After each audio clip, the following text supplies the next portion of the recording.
Hi, thanks for joining us for the Family Plot, Gardening in the Mid-South. I'm Chris Cooper. Want to get a head start on those vegetables or flowers? Build a small temporary high tunnel greenhouse with some PVC pipe and a sheet of plastic. Also, ferns are a beautiful addition to the landscape, especially in the shaded areas. Today we're going to show you how to propagate them. That's just ahead on the Family Plot, Gardening in the Mid-South. Production funding for the Family Plot, Gardening in the Mid-South is provided by the WKNO Production Fund, the WKNO Endowment Fund, and by viewers like you. Thank you.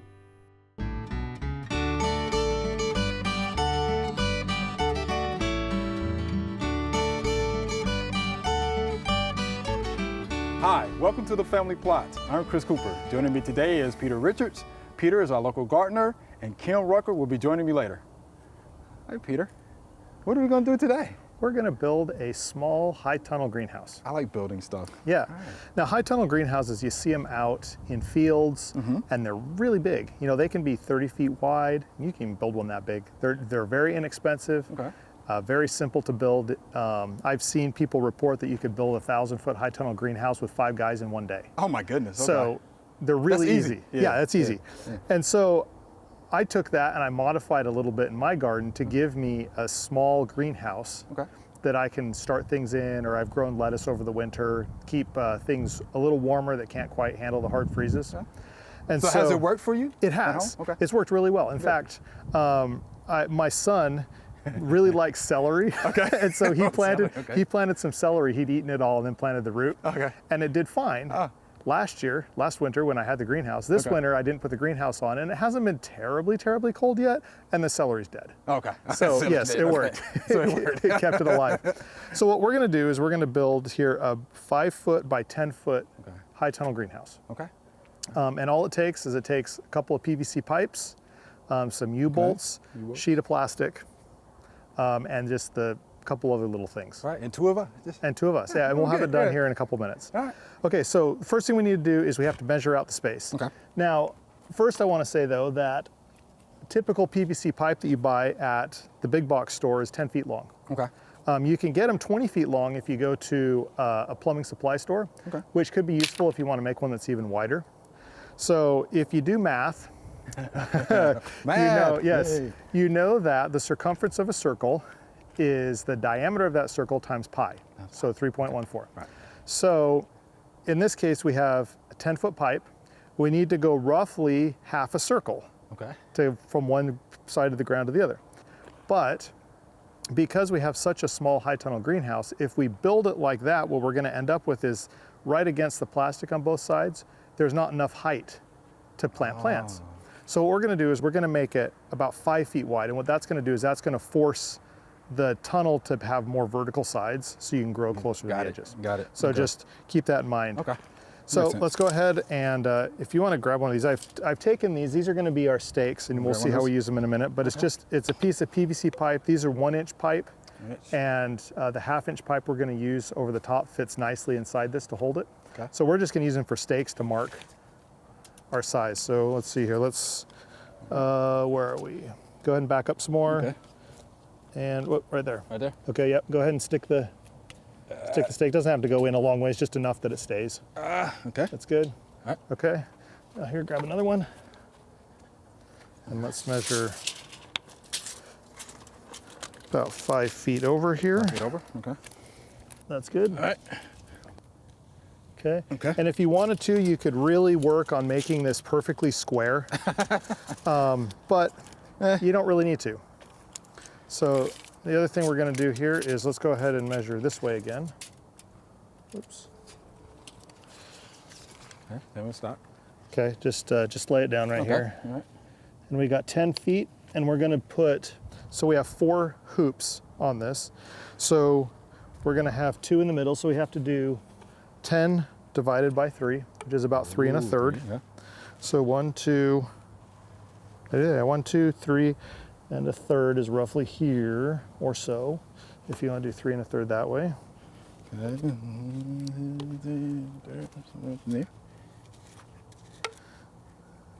These 8 pipes that we cut came out of a single 10-foot piece of 1-inch PVC. Okay. And so I'm just going to go over here and just eyeball these other 2. Okay. Yeah, it doesn't have to be I'll do the same. perfect. You got it? Yeah, you can go ahead and do that one. All right. Okay. Okay. Now we're going to pound these into the ground. And we want to make sure they stay vertical, because if they're slightly out, it's going to make the PVC bend out. If they're slightly in, the PVC is going to, the pipe is going to go in. So we want to make sure they're pretty vertical. Okay. So I'm going to use, I have a sledgehammer, but if I hit this pipe, there's a good chance I'm going to break the pipe. So if I just put a piece of wood on top of it, it makes it so that I don't break the pipe. And not going in as straight. It didn't go in as straight as I'd hoped, but just just get soft coax ground. a little bit more. That's good.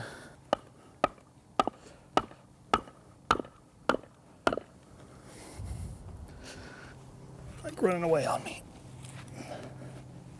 There we go.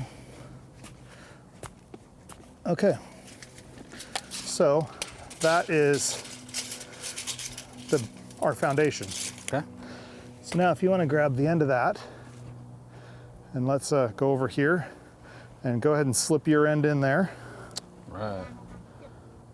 Right. Okay, and then I'm just going to take this end and bend it down like this. Hey, all right. And there we go. All right. So we got to do that 3 more times here. And when you're bending it, you don't want to like grab here and pull. Yeah. You kind of want to push it to create the bend. Otherwise you'll kind of pull your pipe out weird. So now each of these is by itself is pretty wobbly. Yeah. So, you know, you're going to have wind, and so you need a little bit more strength. So what we're going to do is put this across, and we're going to actually put it underneath here and bring it right up over. Okay, if you could hold that for just a second here. And I have, to keep from punching holes in the plastic, I have little 1/2-inch PVC caps. So just put that on. You want to stick that on that side. Okay. And once again, no glue or anything. It's just there to keep it from putting a hole in the plastic. And then now I've got these U-bolts. This is what we're going to use to hold this cross piece to the, and I'm going to start over here so I make sure I don't run out of space. Yes. But it just goes on like that, and put the bolts on, or the nuts rather. Then I need to tighten it down enough that it's tight. If you had a very large high tunnel greenhouse, you know, if you had one that was 10 or 15 feet wide, you would probably want to have another couple of these just to hold it together. Okay. But because ours is small, we only need one. And I'm going to come back and use a tool on that, but let's just get the rest in place so that we know they fit. So yeah, it's very forgiving construction. You can fudge it a few inches one way or the other and it doesn't matter. And once this is all together with plastic on it and all that stuff, it's actually pretty wind resistant.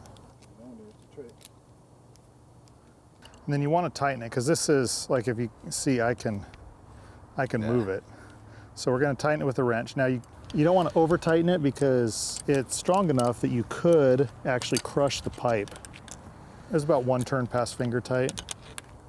Now we've got plastic sheet here. It needs to be as long as the greenhouse, and then it has to get to the ground over there, plus probably a couple feet.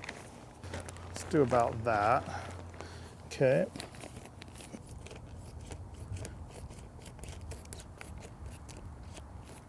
Now let's go ahead and spread it out over the top. This way. Okay, now there's 2 ways to secure this to the ground, because it's going to blow away if wind can get under it. So you have to make sure that it is, see right now it's trying to go. Trying to move. Yeah. So we can take this 2x4 and we're going to just put it up against here and roll it like that. That'll hold it well. Now another way you can do it is, because this is a ground level greenhouse, you can kind of dig a little trench, put it in and cover it up with dirt, and that'll hold it as well. And then the ends here, all you do is just kind of gather it up and stick a cinder block on it. This is 6 mil plastic sheeting, which means it's 6/1000ths of an inch thick. But it can be a little pricey, but you can go for thinner, but this will last longer. Okay. So you can get 1/2 mil plastic sheeting, which I don't recommend. It'll just get shredded quickly. But this 6 mil plastic sheeting, I have used sheeting like this for 2 seasons before it starts to break down in the sun. If you really want to be serious about this, greenhouse suppliers have 6 mil plastic sheeting that is actually UV resistant, so it'll stand up for more like 5 or 6 years in the sun. Right. And you know, it'll be cold at night, but because you are inside this where it has gotten warm during the day, it won't get below freezing. Okay. If you're in a very cold environment where you're worried that this actually will get below freezing, you can take a whole bunch of old milk jugs and fill them with water and put them in. And you don't have to fill them with hot water or anything like that. You just leave them in. Okay. And what happens is during the day, they warm up, they absorb the heat. And at night, they radiate the heat back out again. Nice. And it'll help keep your greenhouse a little warm, Nice. a little warmer. The other thing you have to be careful of is on a day like today where maybe it's 55 degrees, it might get up to 100 degrees inside. So you may need to come out and you can just take the cinder blocks off the back, fold the back up a little bit so you get some wind flow through there. Let it breathe a little bit. Yeah, and that'll keep it from getting really hot. Yeah. And then, you know, you could do something like this, and if you planted, you know, you could plant your vegetables or your flowers the way you want them. When it's all done, like when it gets warm enough that you don't need it anymore, you can take it apart, pull the stakes out, go put it in your garage for next year, and they just continue growing exactly where they are. How about that? Yeah, just 2 people. Yeah. Yeah, 2 pretty people easy. in, what it take us, 10, 15 minutes to do it? Yeah. I think folks can handle that. Yeah. So thank you much, Peter. Appreciate that. Yeah, if it can grow celery, it can grow everything else, right? Exactly. Yeah.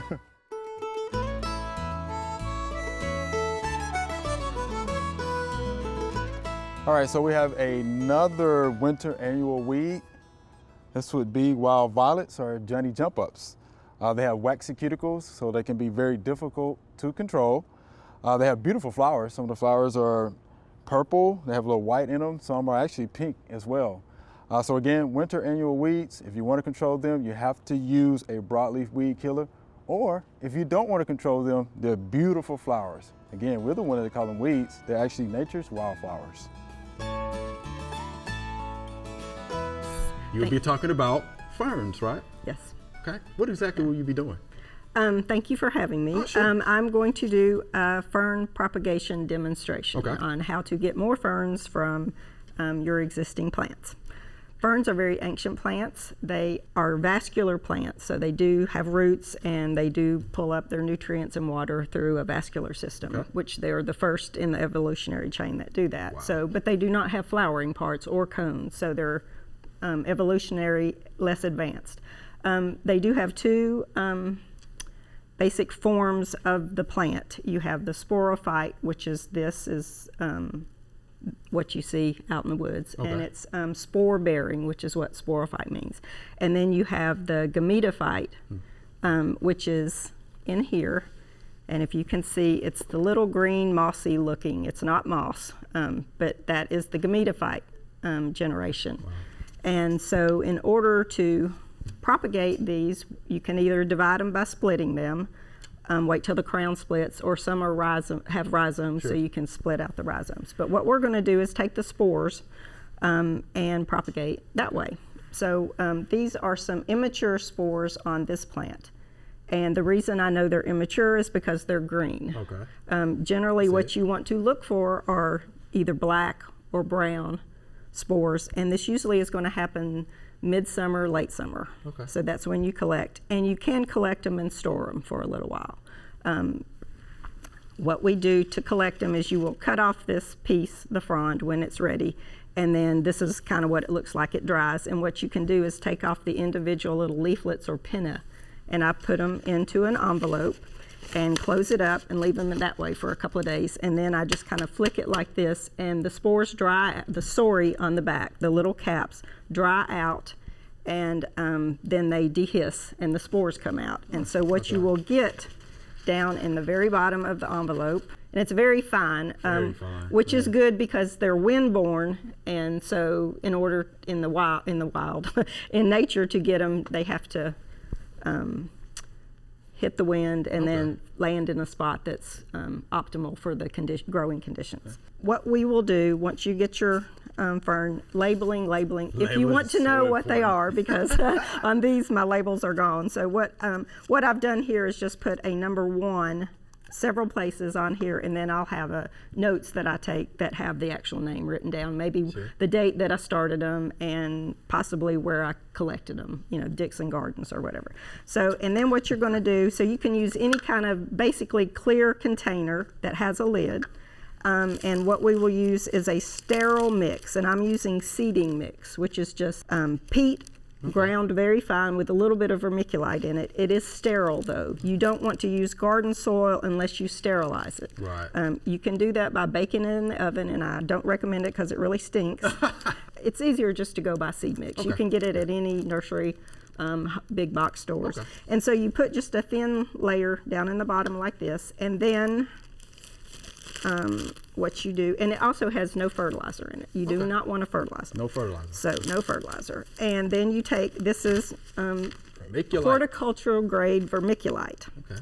So you take a little bit of this, and vermiculite, one of the properties, and why we're using it, is because it retains moisture. So once the germination process of the spores starts, you don't want it to stop. Okay. And so what I do is just really sprinkle it to one side, like that, so you kind of have half and half. So then what I'm going to do is you take distilled water, again because it's been sterilized basically, and I will moisten it, and this is good also for people to see, because once the water hits the vermiculite, it kind of jumps. It's really kind of cool. So, but I'll just you just kind of mist it a little bit.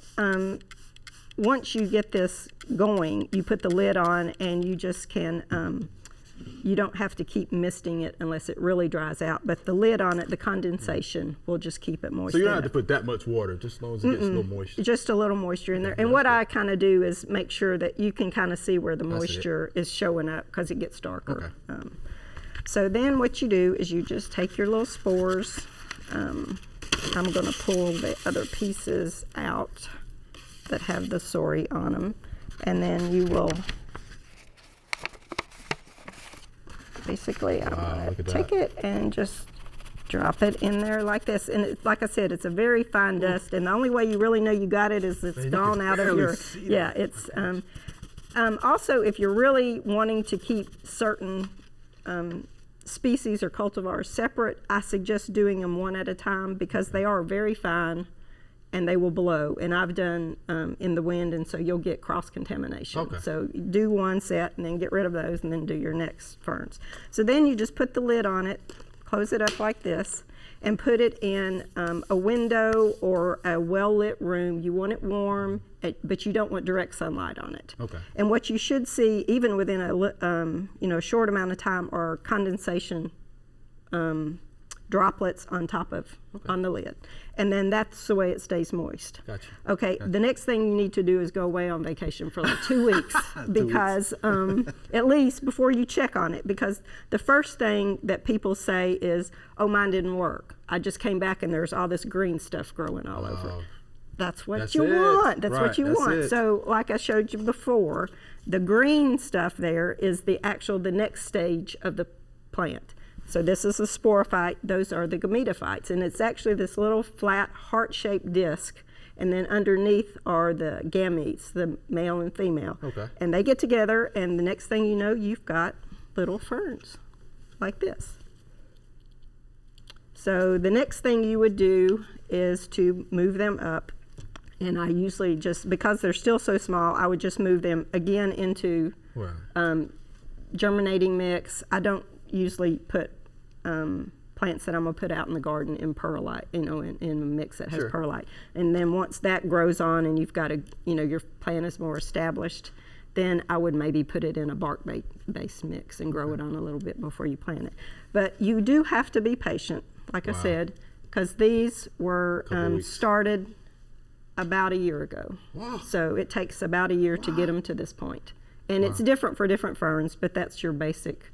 Once you get them up like this, you can start slowly you know, you can take the lid off to check them, and then you can kind of pull the lid like this. You want to gradually expose the new little fern to dry air. Okay, So you may need to pull the lid off and then mist it a little bit, and then gradually, maybe over Open a it week up to a 2 little weeks, more. you can open it up more, and it gets used to being out in the bright sunlight. Okay. But that's fern propagation. That's fern propagation. Yes. Thank you, Ms. Kim. We You're appreciate that welcome. demonstration. All right.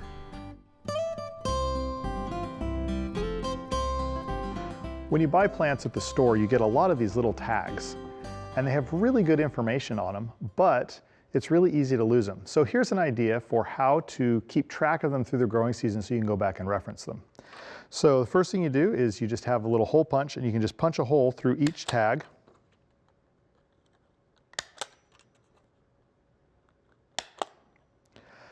And then once you have a hole in them, you can go ahead and take a ring. You could take a key ring. This is a binder clip, or even a paper clip, and you can just put them all on this ring. And now you have them all in one place and organized so that when you want to go back and reference what you planted and what it was like, there it all is. So here's our Q&A segment. Y'all ready? Yeah. These are great questions. Can't wait. All right, here's our first viewer email. I like this one. I'm thinking about requesting a garden plot at the Shelby Farms Community Garden because my home vegetable growing area is small. I won't be able to check on it every day. Can you recommend some vegetables to plant in a community garden that are easy to grow and low maintenance? And this is Jill from Germantown, Tennessee. So Peter, easy to grow and low maintenance vegetables. So what do you have in mind? Well, for Ms. Jill? Yeah. Well, like most vegetables and most things you can grow in the garden, if you go every 3 or 4 days, that's often enough. The things that you need to, the reason why you need to go more frequently is because how long is it going to take the bug or the disease to really blow up in your garden? And also how often do you have to check it so that you can harvest it before all of it goes over the hill? And so those are the two things I look at. But if you go every 3 days, you can pretty much do any vegetable, because you could just keep in mind, you know, for instance, on a tomato, you might want to pick it before it's at the peak of redness, because when you come back in 3 days, it might be too red and you'd have to throw it away. So you might want to pick a little early and a little smaller for some things. But the number one vegetable I'd say is peppers. Peppers, yes. Because very little disease problems. Yes. Bug problems, anything like that. And also there's a huge harvest window on those, because you can harvest them from green all the way through red, and sometimes that's several weeks long. Now, let's see, bush beans would probably be good because bush beans come out all at once. So rather than pole beans that kind of have their harvest spread out over a long time, you do bush beans where you can harvest it all and you pretty much have it all at that point. You don't have to worry about it again. Onions, carrots, lettuce, pumpkin if you have space. Pumpkin has a huge harvest window because you can months long. That's good. I'd avoid watermelon and cantaloupe. Just because it has that narrow harvest window. So, you know, watermelon, when it's done, you better pick it, or it's going to start fermenting inside pretty quick. So I'd avoid those, but that's what I think. Oh, that's some pretty good choices. Yeah, because you threw in some warm season veggies. You know, your leafy greens would be something to grow. And then he mentioned some warm season vegetables as well. And something else, my mom did this once. We had a community garden growing up, and we had a problem where we had some large animals, namely humans, that would take our stuff. So what she did is she went out and she took flour and spread it around like she was dusting for insects, and then put up a sign that says danger. Oh gosh. Danger, like dangerous pesticide or something like that. Nobody touched it. Nobody touched it. I wonder why. Yeah, I wonder why. It's just flour, just wash off. And, Pretty smart. That's smart, very smart. Yeah, don't give folks too many ideas. Yeah, they might like that one. Yeah, No, that's pretty I like good. that myself. That is pretty good. So yeah, Miss Jill, I hope you get that garden plot. And guess what? You can come to the extension office here in Shelby County, and we have publications. Yeah, publication on how to grow vegetables, how long it takes, normally for the harvest. Right. The harvest period. So I call it the ultimate cheat sheet. Yeah, You we can't had go that all wrong the with time. it. Yeah, so come see us. Just keep a date when you plant it and the date when it's harvest. You got it right there. That'll do it. Come see us, Miss Jill. We would be happy to give you that publication. So thank you much for that question. All right, here's our next viewer email. I like this one too. I am not a dig in the ground kind of girl. but really want to grow my own veggies. What foods can I grow inside, and what do I need to do to it? And this is Audrey from Cordova, Tennessee. All right, Peter. She don't want to dig in the ground. Right. She wants to grow indoors. So what foods can she grow inside, and what does she need to do? Well, it's really hard to grow anything indoors that's a vegetable. Anything that has a fruit is out. Okay. You're not going to get enough light. Okay. I would say if it's going to be indoors, okay, you have to do it inside. Right. You'll need to be in a sunny window. You can probably grow spinach and lettuce, leafy greens, possibly some herbs, and you can probably make that work in a window. Yeah. I would recommend, though, if you're wanting to grow, tomatoes, peppers, things like that, get a couple of containers and just put them right outside your back door. Okay. Okay. That way you don't have to go far. It's not like you have to dig in the ground. Sure. But you can just, have a 3, 4, 5 gallon container, put a pepper in it, and now you have peppers. So that's the way I'd go. I do like that. I do like that. And of course, you can grow a lot of herbs indoors. Cilantro comes to mind, dill, parsley, basil. Which you can grow, inside, south-facing window. It does need, a lot of sunlight. Leafy greens. Yeah, leafy greens. You can do it. Probably do inside on the windowsill. Yeah. That'll be good, Audrey. So good luck to you. Thank you for the question. All right, Peter. That was fun. Thank you much. I really enjoyed it. Thanks. Remember, we love to hear from you. Send us an email or letter. The email address is questions@familyplotgarden.com. And the mailing address is Family Plot, 7151 Cherry Farms Road, Cordova, Tennessee, 38016. Or you can go online to familyplotgarden.com. That's all we have time for today. Thanks for watching. Today we show how to build a high tunnel greenhouse in a ground level garden. At familyplotgarden.com, we have instructions for building one in a raised bed. We also have lots of videos about planting all sorts of vegetables. Be sure to join us next week for the Family Plot, Gardening in the Mid-South. Be safe.